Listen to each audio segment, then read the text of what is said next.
किसी ने बड़े कमाल की बात कही है कि आपके कर्म ही आपकी पहचान है, वरना इस दुनिया में एक नाम के तो हजारों इंसान हैं। हाय गाइस, मेरा नाम है आरजे कार्तिक और आपके लिए एक छोटी सी कहानी। यह कहानी एक जादूगर की, जो जादू दिखाने के लिए धीरे धीरे प्रसिद्ध होता जा रहा था।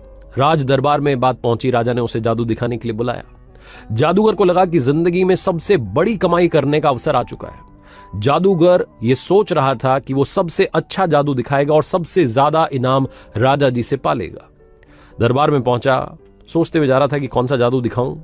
जब वहां पहुंचा तो उसे लगा कि सारे जादू तो दिखा चुका हूं, आज कुछ नया करता हूं। तो जादूगर ने राजा का मुकुट ही गायब कर दिया और जैसे ही मुकुट गायब हुआ, दरबारी हंसने लगे। राजा साहब को यह अपनी तौहीन लगी। वो गुस्से में आ गए। उन्होंने कहा कि इस जादूगर को काल कोठरी में डाल दो और 7 दिन के बाद इसे मृत्यु दंड दिया जाएगा, फांसी की सजा दी जाएगी। जादूगर गया था जादू दिखाने के लिए, इनाम पाने के लिए। उसे कोठरी में डाल दिया गया। उसकी पत्नी को बात मालूम चली, रोती बिलखती पहुंची अपने पति से मिलने के लिए। जाकर के देखती कि जादूगर मुस्कुरा रहा था। उसने कहा कि पागल पागल तो नहीं हो गए, 7 दिन के बाद में तुम ये दुनिया छोड़ के चले जाओगे और तुम मुस्कुरा रहे हो। जादूगर ने कहा कि चिंता क्यों करती हो, अभी 7 दिन का समय है, अभी मुस्कुराओ, खुश रहो, सब ठीक होगा। पत्नी को लगा कि पति पागल हो गया है, मौत को सामने देख करके बातें पागलों जैसी कर रहा है। वो चुपचाप वहां से चली गई। रोज उससे मिलने के लिए आती, वो रोज कहता कि 6 दिन बचे, 5 दिन बचे, 4 दिन। फाइनली फांसी का दिन आ गया। राजा घोड़े पर सवार होकर के उस जादूगर के पास पहुंचा आखिरी बार मिलने के लिए। और जब उसने देखा जादूगर ने कि राजा घोड़े पर आया, उसके दिमाग में एक आइडिया आया। जैसे ही राजा वहां आया तो जादूगर उदास हो गया, रोने का नाटक करने लगा। राजा ने कहा कि हाँ भाई, क्या हुआ? उस दिन तो मुकुट गायब कर रहा था, जादू दिखा रहा था, आज जब तेरे सामने फांसी है तो तुझे रोना आ रहा है। जादूगर ने कहा कि नहीं महाराज, मरने से नहीं डर रहा हूं, मरना तो सबको है। मुझे इस बात का डर है कि बरसों से एक कला सीख रहा था, अपने घोड़े को उड़ना सिखा रहा था, उसे उड़ाना चाहता था।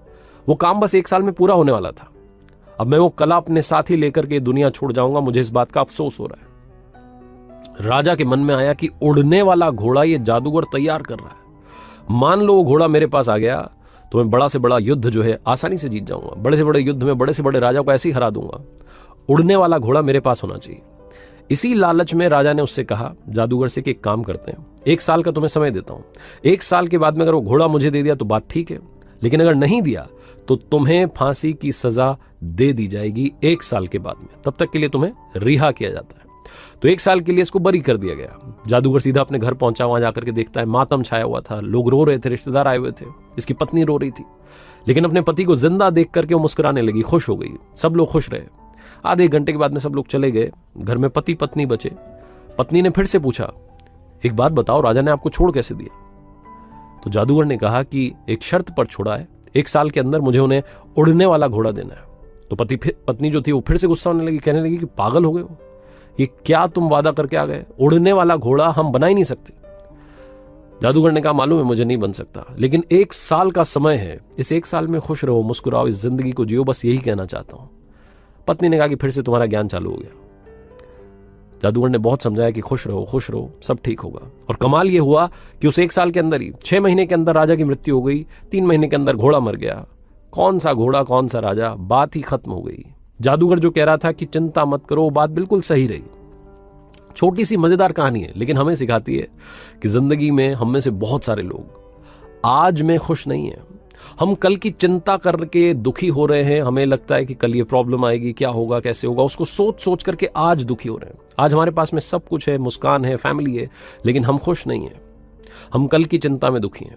ये जादूगर की छोटी सी कहानी हमें यही सिखाती है कि जो होगा देखा जाएगा। जिंदगी में ये फंडा भी बड़ा काम आता है। मैंने कहीं पर पढ़ा था कि अगर आप किसी समस्या के बारे में 5 मिनट सोचते हैं और उसका हल नहीं निकाल सकते, तो आपको उस समस्या की चिंता ही नहीं करनी चाहिए, उसे ऊपर वाले पर छोड़ देना चाहिए। आरजे कार्तिक एक बार फिर आपसे कहेगा, आज में जिएं, आज में रहें, आज में मुस्कुराएं। जो कल होगा वो आपके कर्म डिसाइड करेंगे।